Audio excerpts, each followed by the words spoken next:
Hello? Hi, Kachan. Please don't hang up yet. I'm gonna cut to the chase. I really need your help. You said before that you happen to have the contact numbers of alumni students back at our school because you help facilitate the outside connections for any school programs, right? I'm so sorry. Can we make a trade-off? Choo-choo blah blah, churva choo-choo blah blah. Okay, can you slow down with all your choo-choo blah blah, churva? Why do you even need me to act so fast? The hell kind of dire situation are you in that I need to use the school's sensitive info? You know that's gonna be a big trade-off, right? Please! Kachan, I know. Just, name your price. It's just, this really has to be now. Let me win the entire sports festival. Why do you even want to win the sports festival so much? You know it's not fair, right? I've known you long enough to know that you're not the type of guy to accept something he didn't deserve. You just want to rub it in my face that you're better than me?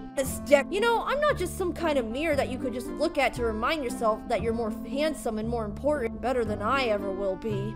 God, you're so noisy. Do you want me to hang up? You want this deal or not? No. Please don't hang up. I'm sorry, Kachan. I found it weird. You want me to be honest, Deku? I don't care about winning the sports festival. I don't care, okay? Maybe if I was some superhero, if I had powers or whatever. Maybe if I was more special than I thought I was, perhaps I would have actually cared about winning. If I knew that I was above everyone else, if I thought I was better than you, if I kept winning at everything, I would have been a completely different person. But I know that I'm not the best. I'm not that person, Deku. And if you thought that I was that type of guy, a shallow person who only cared about being at the top, then your idea of me couldn't be any more wrong. I'm only human, Deku, and you're human. We're both equal. As for this whole trade-off thing, I just do it because I want to see you flinch.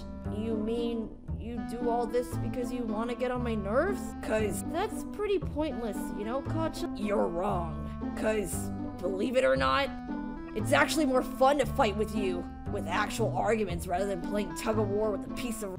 Kachan, I'm sorry. This is silly. You know what?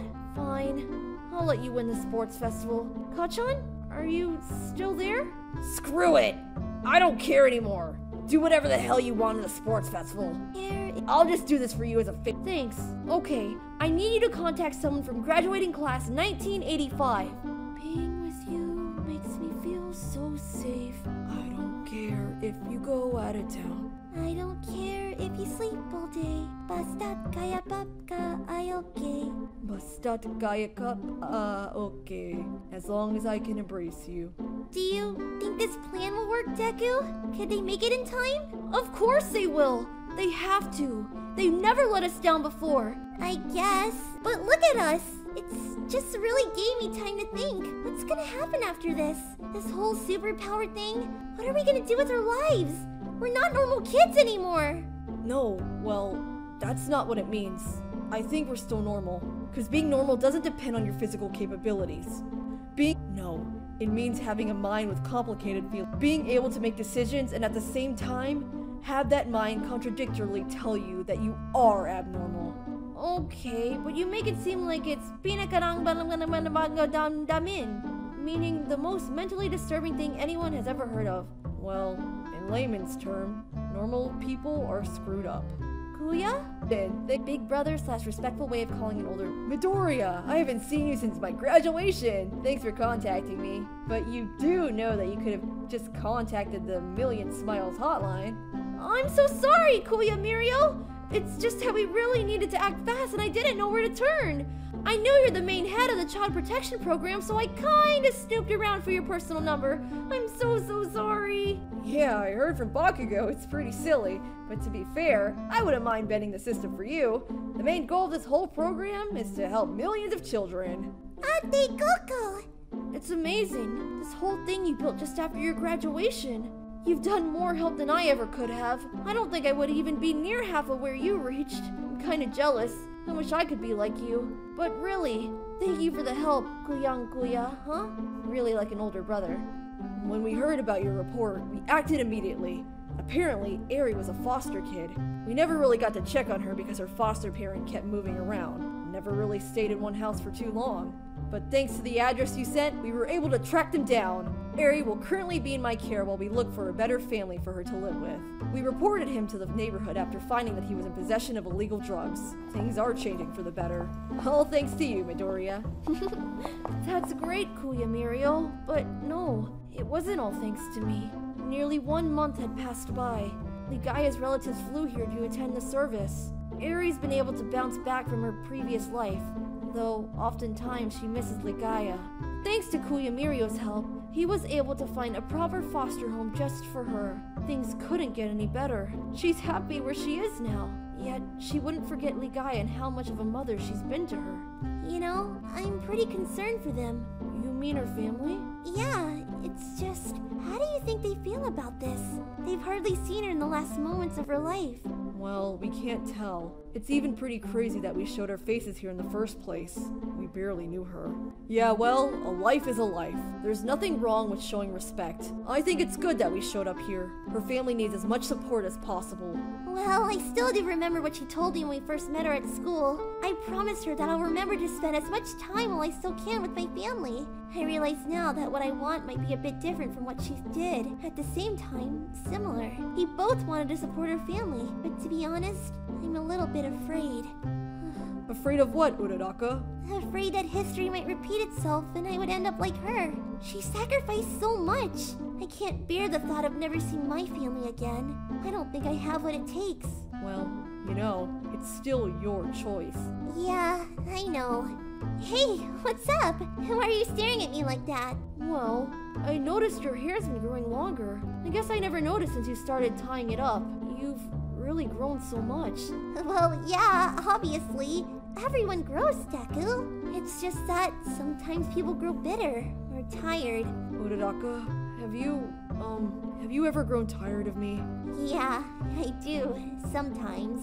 People can get tired of others, you know? But no matter how many times I do get tired, I know it's not enough to stop me from loving you guys. You don't just choose to love just because you want to. You love only when you're ready to. No matter how many times we do get tired, even if we tell ourselves that that's it, and that will stop, we still keep coming back to love anyway. Ate Coco? Hey, what's up, Ari? Will we see each other again? If you want, we'd be happy to. Hey, Ari. I hope your new parents are teaching you to be a hardworking girl someday.